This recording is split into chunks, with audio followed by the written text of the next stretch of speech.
Hey everyone, it's Oscar here, bringing you another great episode of Life After Deportation, the podcast. In this podcast, we dive into the topic of life after deportation. So grab your headphones, turn it up, let's unwind together, and welcome to another episode of Life After Deportation.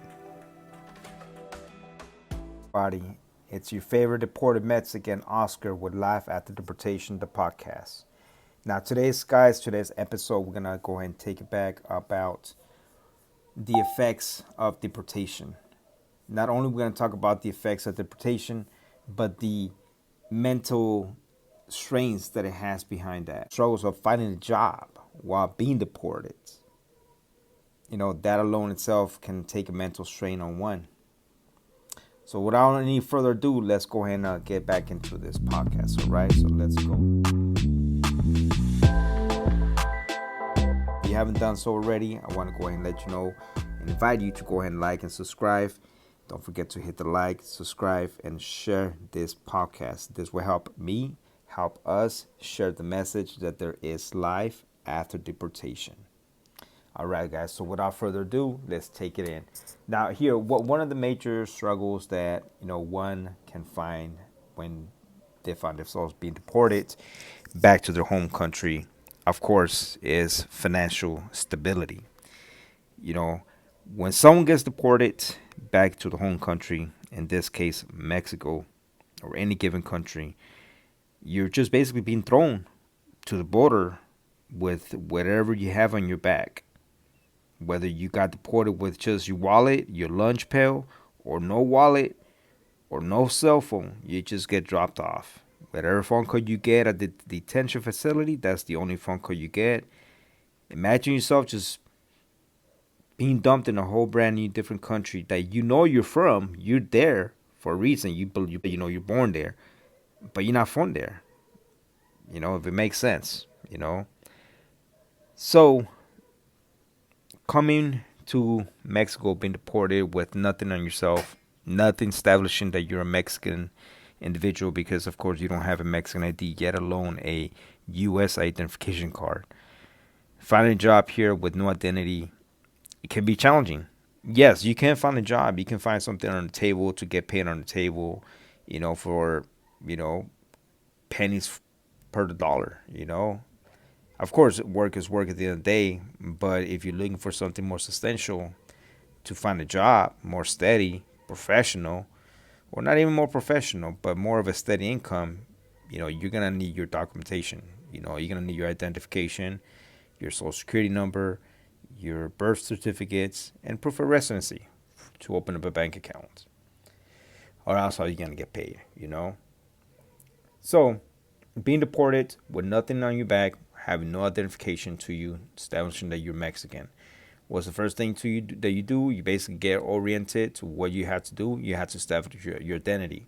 You have to get familiarized in getting your Mexican ID, getting your Mexican social security number, getting your birth certificate. If you have not gotten any of those documents, then you move on to, like, for example, your CURP and other paperwork that you need. Say you already have all your Mexican paperwork. You know what I mean? Now you need some money to walk around, to transport yourself from job interview to job interview. Now, finding a job here in Mexico is a little funny, because when you walk into a place of employment, you normally be like, hey, you guys are hiring.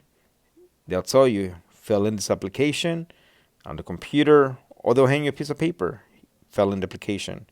Here in Mexico, it's a little different. You have to actually bring your own piece of application, your own paper. You have to bring your own pre-filled application and hand it over to the hiring manager yourself. It's crazy here because you have to spend money to get a job here. You have to pay for your own job application here. It's like 5 pesos, like 50 cents. But imagine you're unemployed, you got no income, you barely been deported, you have nothing. How are you going to buy that piece of paper that costs 50 cents when you have no money? Believe it or not, that's the case. That's the case for many of us that are freshly deported. We don't even have $1 to our name. I remember back in the day, and I thank God for, having mercy on me. But there was days that I had to make a decision. Either I spent 20 pesos which is $1 on the bus so I could get home to my family, or use that $1 to buy a quart of milk for my little boys at home so they can have milk before going to bed. You know what I mean? So I had to make that choice, you know what I mean? And what I do, I chose to walk to my home so I can be able to buy my boys milk so he go to bed. You know what I mean? As a father, you gotta do what you gotta do. You know what I mean? But anyways, moving forward, how do you manage, looking for a job when, you need money to make money, as sad as it is and as blunt as it is, you gotta do what you gotta do. Sometimes we have to walk miles after miles. Luckily for you and me is that we speak English and we have the upper hand to actually land a call center at a call center, land a job at a call center at a more decent pay grade, if you will. You have more opportunities, versus someone that, it's native and does not possess the English as a secondary language. You know what I mean? So us being deported, we had that one up. I give you that. Now, given the fact that you have no money, you already have your identification, your Mexican identity, but you need to get a job to support yourself, to support your family, because at the end of the day, you gotta eat, you know. But anyways, finding a job is really tough. Sometimes once you get the job, say you're lucky, you get the job right there on the spot. It can take months for you to actually get into that job and actually start getting some type of income. Once you get that job, you still have to hit payroll and sometimes wait a week, 2 weeks till you see your very first paycheck, you know.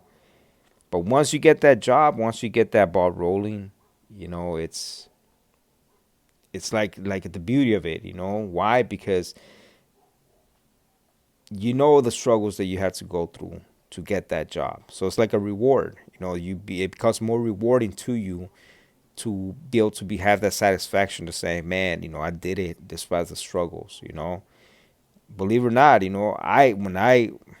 when I first got deported, I struggled just like that. And this is why I'm using this as an example, because when I first got here, I had to buy a bundle of job applications. On top of that, I had to buy a Mexican chip, or else how they gonna call me if they can't call a U.S. phone number.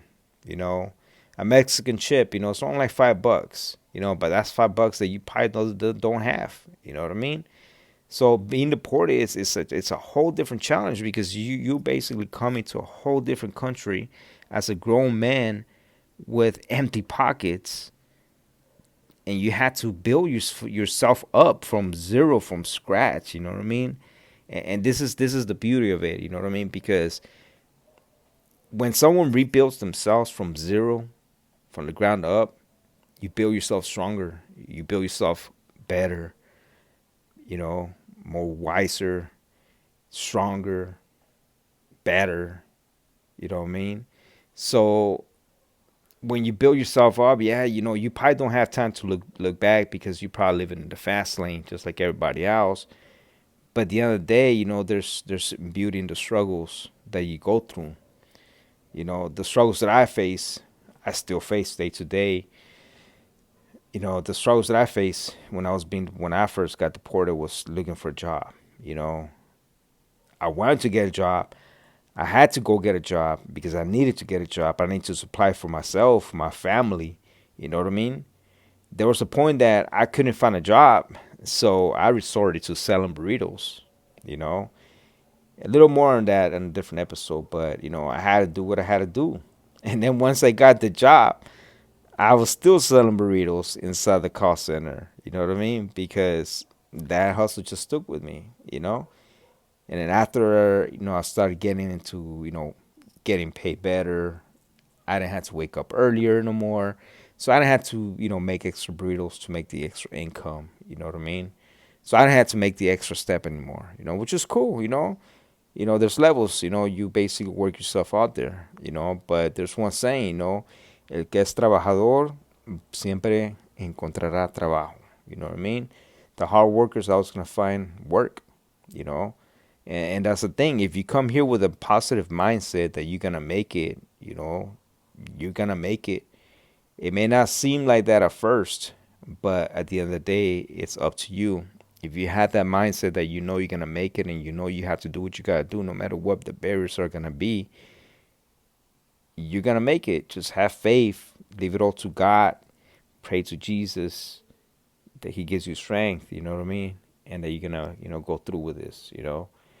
But yeah, guys, we're looking for a job while being deported is, it's a big challenge in itself. And like I said, guys, it ain't easy, but it's not hard. So I hope you guys like this little short mini episode of one of the challenges of what deportation comes with. Okay. So I hope you guys enjoyed this episode, and I hope you guys enjoyed this episode. Don't forget to hit the like and subscribe, and I'll see you guys in the next episode. Take care. If you'd like more information on how to contribute or would like to share your deportation story, please reach out via email to deportedintj@gmail.com. Don't forget to subscribe to this podcast and to our other platforms like YouTube so we can continue encouraging that there is life after deportation. Oh, in Jesus' name, let's go.